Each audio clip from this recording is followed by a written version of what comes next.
2 babies and a child in the hospital this afternoon. Crews rescued them from an early morning hike. Firefighters rushed in to save more than a dozen people from a Scottsdale mountain, and Fox 10's Lauren Clark shares what we know at this point and how that group was trying to stay cool.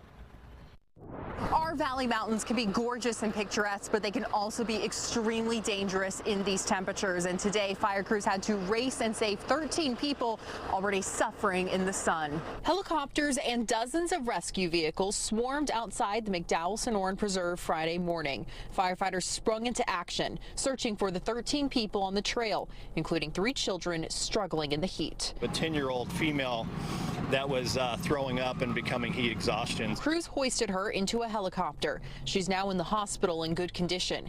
Rescuers also used a big wheel to rescue 2 babies suffering in the sun. We've transported an 18-month-old and a 12-month-old to the hospital. They're still en route to a local children's hospital. The others walked down the mountain, assisted by crews for the 2-mile walk from where they were found. It's unclear if they're family, friends from in town or visitors, but Captain Folio with Scottsdale Fire says a group of 13 people needed help. He said they started the hike up Gateway Trail around 7:30, then called 911 about 3 hours later with only 3% left on their cell phones. They were all huddled under a tree in the wash. He stresses that these types of temperatures aren't just uncomfortable, they can be deadly, especially for young kids. Littler patients or toddlers, babies, right?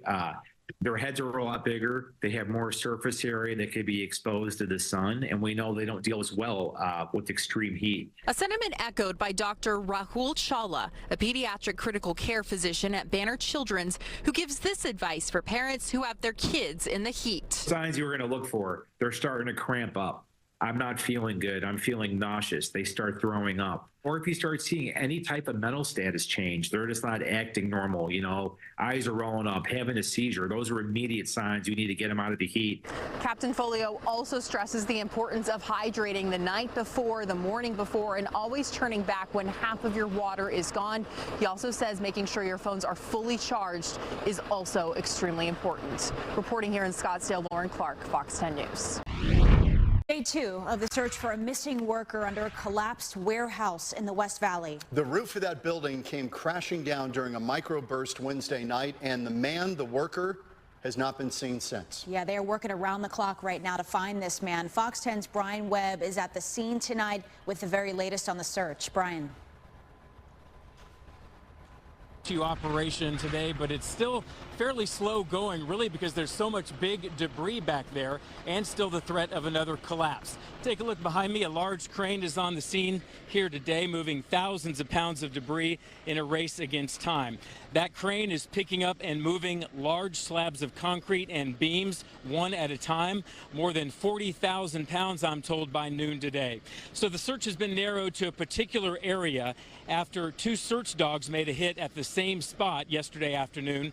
That's where crews are now drilling through concrete and lowering cameras down inside, but so far they have not seen or heard a thing. And today we learned the victim's identity, 22-year-old Oswaldo Antonio Montoya Torres, a forklift operator here at Freeport for the past year or so, and the father of a 2-week-old son. We spoke to his family this morning, sad, frustrated, and stressed out. It's a lot. It's just we're stressing out.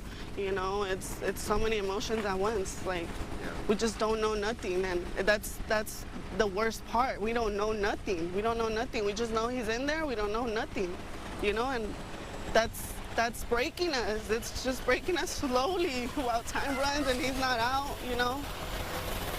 We don't want to lose hope. That's it. We're hoping he's here soon. So there is something called the rule of 4s in rescues. In general, people can survive 4 minutes without air, 4 days without water, and 4 weeks without food. Of course, there are other factors involved.